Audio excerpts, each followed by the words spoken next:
గుడ్డులో నుంచి పిల్ల బయటికి రావటానికి 21 దినాల కాల వ్యవధి.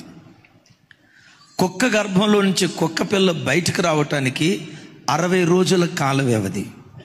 తల్లి గర్భంలో నుంచి శిశువు బయటికి రావటానికి 9 నెలల కాల వ్యవధి. గుర్రం గర్భంలో నుంచి గుర్రపు పిల్ల బయటికి రావటానికి 11 నెలల కాల వ్యవధి. ఏనుగు గర్భంలో నుంచి ఏనుగు పిల్ల బయటికి రావటానికి 22 నెలల కాల వ్యవధి. 21 దినాల్లో వచ్చే కోడి పిల్ల సైజు ఎంత ఉంటుంది? 60 రోజుల్లో వచ్చే కుక్క పిల్ల సైజు ఎంత ఉంటుంది? 9 నెలల్లో వచ్చే శిశువు సైజు ఎంత ఉంటుంది? 11 నెలల్లో వచ్చే గుర్రం సైజు ఎంత ఉంటుంది? నా వైపు చూసి సమాధానం చెప్పండి. 22 నెలల కాల వ్యవధిలో ఏనుగు గర్భంలో నుంచి వచ్చే ఏనుగు పిల్ల సైజు ఎంత ఉంటుంది? చాలా పెద్దగా ఉంటుంది కదా.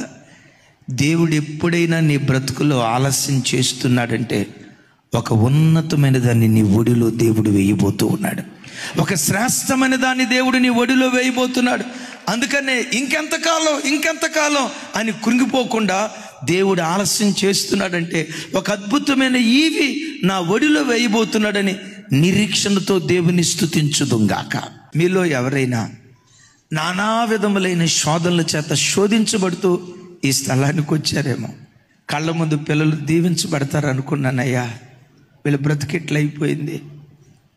ఆరోగ్యం కుదుట పడుతుంది అనుకున్నానయ్యా, రోజు రోజుకు రోగిష్టిదాన్ని అయిపోయాను. ఆర్థికంగా మంచి స్థితిలోకి వెళ్తాను అనుకున్నానయ్యా, రోజు రోజుకు నా పరిస్థితి దిగజారిపోతుంది. నలువైపుల శోధనలు. ప్రభా నాకు విడుదలివ్వవా? ప్రభా నాకు స్వస్థత ఇవ్వవా? ప్రభా దీనిలో నుంచి నాకు జయాన్ని దయచేవా?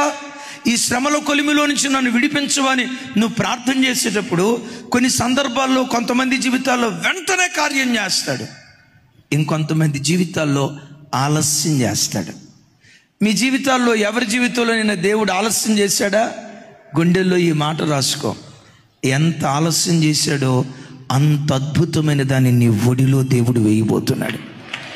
దేవుడు ఆలస్యం చేశాడంటే నన్ను మర్చిపోయాడేమో అని అనుకోకు, నన్ను పట్టించుకోవట్లేదేమో అని అనుకోకు, నేనంటే యేసయ్యకి ఇష్టం లేదేమో అని అనుకోకు, నా ప్రార్థన దేవునికి ఇష్టం లేదేమో, అసలు నేనంటేనే దేవునికి ఇష్టం లేదేమో, అందుకనే నా ప్రార్థనకు జవాబు రావట్లా, ఆలస్యమైపోతుంది అని అనుకోకు. వాక్యం వింటున్న బిడ్డ, ఈ వాక్యం వింటున్న చెల్లి, తమ్ముడా, నీ బ్రతుకులో దేవుడు ఎప్పుడైనా ఆలస్యం చేస్తున్నాడంటే ఒక అద్భుతమైన దాన్ని నీ ఒడిలో దేవుడు వేయబోతున్నాడు.